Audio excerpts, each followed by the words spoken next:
No one seriously dreams of a political system in Egypt falling apart by revolution or a military coup or anything of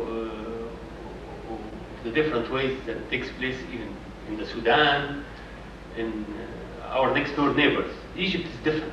Egypt is more solid. It has a historic structure that allows the rulers of Egypt to rule in one way or another. This is not to say there is no crisis, there is no political instability, because as I described to you earlier, really there is a large measure of crisis and instability in the country. But the regime is not about to fall apart. No, it can remain like this for many, many years. Many years. It can be a controlled crisis or controllable instability. And it can go on and on and on like this. So,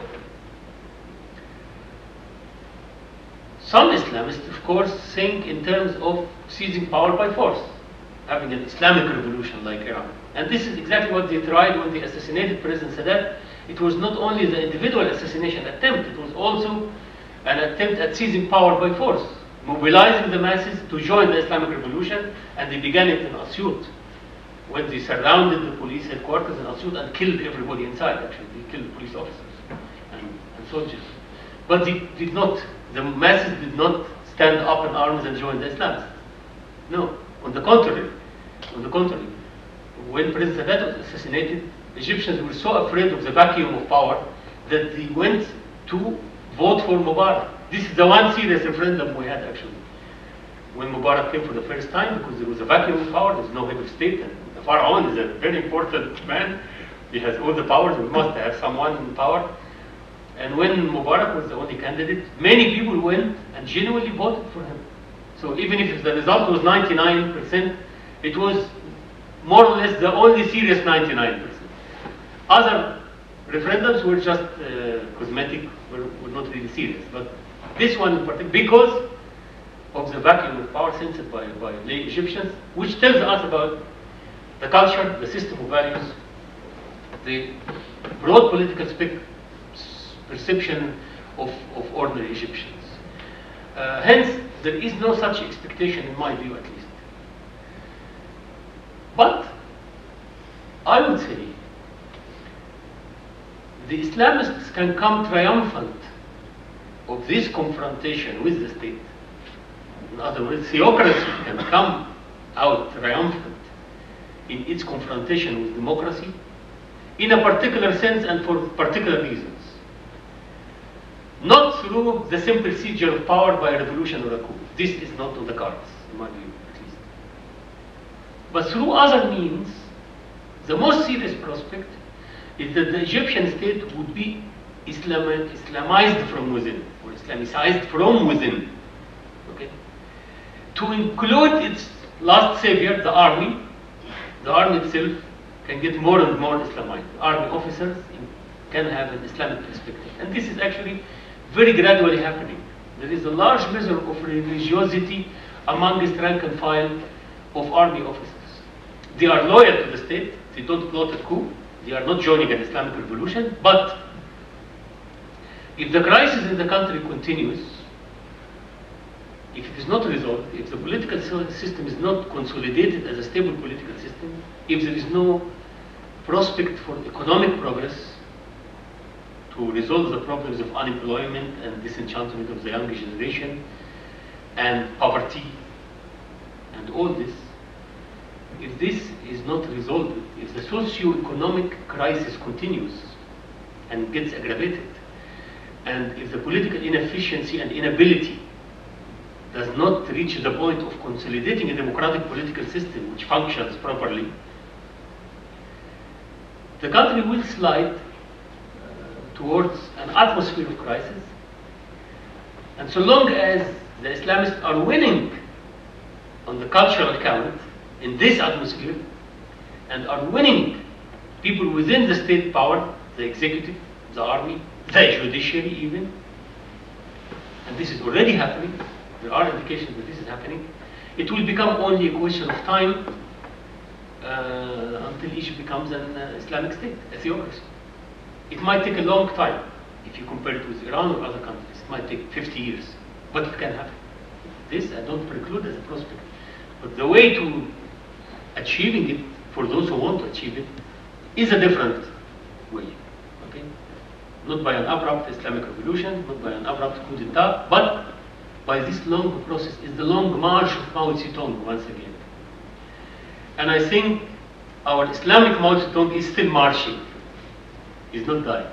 Because this Islamic political force, although the state has clamped down on them very severely in the last few years, they are still there. They proliferate in the cultural atmosphere. Many people in the executive would live easily with an Islamic government. Many army officers are very, very religious now. And the broad title under which I put all that is, the minute culture becomes politics in an identical sense, the minute the Egyptian state becomes sufficiently Islamized, that is the minute Egypt will become the Islamic theocracy, which its proponents hope for, and which its opponents, like myself, are trying to avoid or fight against. So that's how I can summarize the situation in Egypt from within, and of course you yourselves can relate all this to the regional situation, Egypt being a large country in the Middle East, which is a tense region. There are always prospects of war, peace process being intercepted and not advancing as we had hoped for. A region which witnessed the Third World War in the Gulf, because that was the Third World War, in fact, and so on. So in such hotbed for tensions, Egypt is an important country. It interacts with all that, so it can contribute to peace and stability or to war and instability, depending not only on its regional policy, but also on how it puts its house in order. Hence the importance of speaking about the Egyptian house from within. Okay. And the hope that it would be more of a stable political system, more of a genuine democracy, and of course more of a developing economy which caters for the need of the vast majority of the Egyptian poor and addresses issues of social justice also. And I think the ability of Egypt to put its house in order is a good prospect for all its neighbors, even those who consider Egypt as an enemy, because an unstable Egypt in an unstable region is not conducive to stability in any state in the region. It always creates the broad atmosphere within which regional actors act under pressure or with incentives for peace and prosperity for people living in this part of the world. So really speaking of Egyptian politics and political system and such confrontations between democracy and theocracy is not an internal matter. It has its extensions at the regional level and also at the international level, because Egypt being a key country in U.S. International relations in the region, for example, it becomes an issue here. The other day, as I mentioned to you earlier, the American Congress was discussing the Egyptian Copts issue as an issue of minorities and so on, which created certain reactions and provoked us to a large extent. So it becomes really even an issue of international politics and U.S. policy within this framework of international politics. So I hope by outlining at least my way of looking at it, I have been sufficiently contributing to your own pondering and thinking about the whole situation. Thank you very much.